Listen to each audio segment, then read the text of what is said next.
puisque le pouvoir politique au Maroc est un pouvoir personnalisé, il est lié à la personne. Mais le pouvoir, le vrai pouvoir, le vrai pouvoir, il n'a pas encore quitté le palais. Je pense que c'est par mépris, envers les Marocains. Le roi considère toujours que les Marocains ne sont pas des citoyens, ce sont des sujets. Il va en prison pour ça? Ah, naturellement. C'est un délit d'opinion ou... Ah non, non, non, non. Vous pouvez accepter, en France, qu'on soit... Rien n'est plus facile, parce que rien ne représente le pouvoir. Et qu'elle appelle à ce moment-là, comme en Afghanistan... Quota par profession et quota par nationalité. D'où vient ce dédain que nourrissent à la fois Hassan II en son temps et actuellement Mohamed VI envers les journalistes marocains, alors que les deux monarques ont toujours accepté d'accorder des interviews à des journalistes occidentaux? Chaque roi a sa stratégie de communication. On ne peut pas dire que le roi Hassan II était un très bon communicateur. Il adorait s'afficher, s'exhiber même devant les journalistes, surtout les journalistes occidentaux. Essentiellement les journalistes occidentaux, américains et européens. Bon, Mohamed VI, il n'a jamais, il a ses problèmes de communication, c'est le contraire de son père. Il n'a jamais accordé d'interview publique, jamais. Il n'a jamais tenu de conférence de presse, jamais. La seule façon de communiquer directement avec le peuple, ce sont ses discours qui sont lus, comme vous le voyez, difficilement. C'est un aspect de sa personnalité. Ça nous étonne. Comment se fait-il qu'un roi qui était destiné à gouverner ne soit pas préparé à ce niveau-là? C'est étonnant, c'est assez curieux. Mais il y a un aspect commun entre les deux, c'est qu'ils n'ont jamais accordé d'entretien à un Marocain ou bien à un journal marocain ou un organe de presse marocain. Oui, moi je pense, et je l'écris dans mon livre, je pense que c'est par mépris, envers les Marocains. C'est une forme de mépris. Le roi considère toujours que les Marocains ne sont pas des citoyens, ce sont des sujets. Ce sont des sujets. Et dans sa logique, lui, il est pas admissible, il n'est pas admis qu'un roi se mette à table, comme vous et moi, maintenant, et qu'un sujet ose lui poser des questions, et de rebondir, et de lui dire, voilà, pourquoi vous avez fait, et demander des comptes, etc. Pour lui, c'est inadmissible, ça porterait atteinte à ce que j'appelle dans le livre le hiba, c'est-à-dire cette forme de prestige et de crainte qui est le propre des systèmes autoritaires orientaux. Vous citez dans votre livre 3 événements marquants qu'aurait accompli Mohamed VI et qui auraient permis à une majorité de Marocains de croire en sa bonne foi dans cette volonté de transition démocratique. Ces 3 points sont le limogeage de Basri, le retour de Sarfati et la fin de l'assignation à résidence de Cheikh Yassine. Ce sentiment de changement était-il unanime? Et si oui, quand, selon vous, ce sentiment aurait-il pris fin? Oui, il était quasiment unanime. La preuve, c'est que même moi, j'étais naïf. Au début, même au journal, moi, à l'époque, je commençais au journal. Si vous lisez les numéros du journal de cette époque, le journal qui était le journal d'opposition phare, d'indépendance, on faisait des éloges de M6.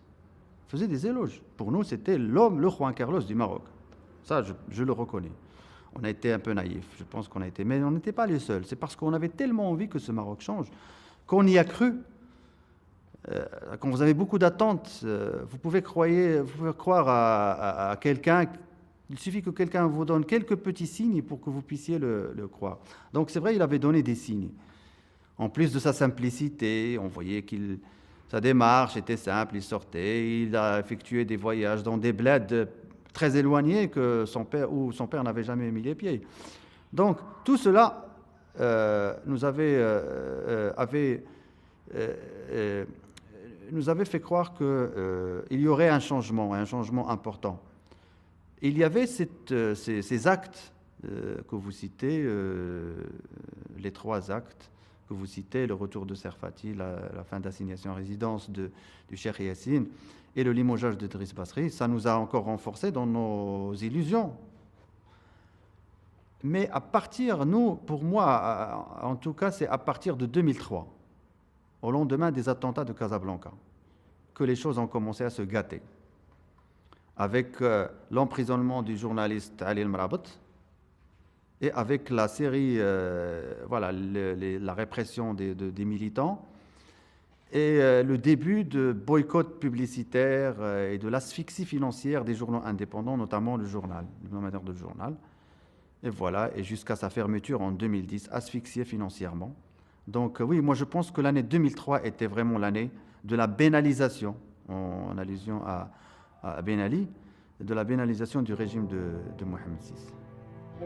Page 21 et page 34, nous lisons respectivement ceci. Même s'il se présente comme le bon calife entouré de mauvais vizirs et un roi muet mais un roi en mouvement, ces phrases ne sont-elles pas in fine le reflet de cette éternelle transition démocratique entamée depuis l'indépendance en 1956 ? Oui, c'est un éternel recommencement, je pense. Moi qui ai vécu la fin, j'étais un peu mûr politiquement, enfin conscient politiquement à la fin du règne de Hassan II. Je commençais à prendre conscience de la réalité politique. J'ai l'impression que les générations, on leur fait croire à un imminent changement. On a l'alternance, la transition, il y a il y a des périodes comme ça où on fait croire aux Marocains que ça y est, ça va venir et qu'on est en éternelle transition, en éternelle alternance, etc. Ça rentre toujours dans la stratégie du régime de durée. Et donc le régime dure comme ça par ces formes d'illusion. On fait croire que ça y est, ça va venir. On est en transition. Moi j'entends depuis que j'étais jeune, on est en voie de démocratisation. On est en voie de démocratisation. Ça fait plus de 30 ans que j'entends ça. Et mes parents nous disent aussi nous aussi on entendait ça. On est attention, il faut laisser les choses aller. On est en démocratisation, on est en voie de démocratisation, comme ce qu'on entend en voie de développement, c'est la même chose. Ça fait des siècles qu'on dit les pays en voie de développement. Est-ce qu'ils sont encore arrivés? Je ne sais pas. Oh, tout ce chemin. Oui, j'ai le malheur d'être le dernier rédacteur en chef de ce journal, après avoir été longtemps journaliste et responsable de la rubrique politique du journal. Oui, c'est un journal, c'est une expérience professionnelle qui a duré près de 10 ans de ma vie. C'est mon premier job, comme on dit.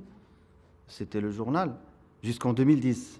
Donc c'est toute une vie qui m'a marqué. C'est un journal qui partait de l'information. On n'était pas un tract politique, comme je le dis toujours, c'est pas un tract. La force du journal, c'est qu'il partait de l'information, de l'investigation et de l'information pour donner des conclusions, pour décrire, pour défendre aussi des valeurs, les valeurs de la laïcité, de la démocratie, de la liberté, et du droit à toutes les tendances politiques de s'exprimer. Toutes les tendances, bien sûr, celles qui n'appellent pas à la violence et celles qui n'appellent pas au racisme et à l'antisémitisme. C'était ça les seules lignes rouges. Pour moi, il n'y a pas de ligne rouge. Moi, dans ma façon de travailler, pas de ligne rouge. Qu'elle soit religieuse ou politique, pour moi, les lignes rouges n'existent pas. La seule ligne rouge, c'est le respect de l'autre.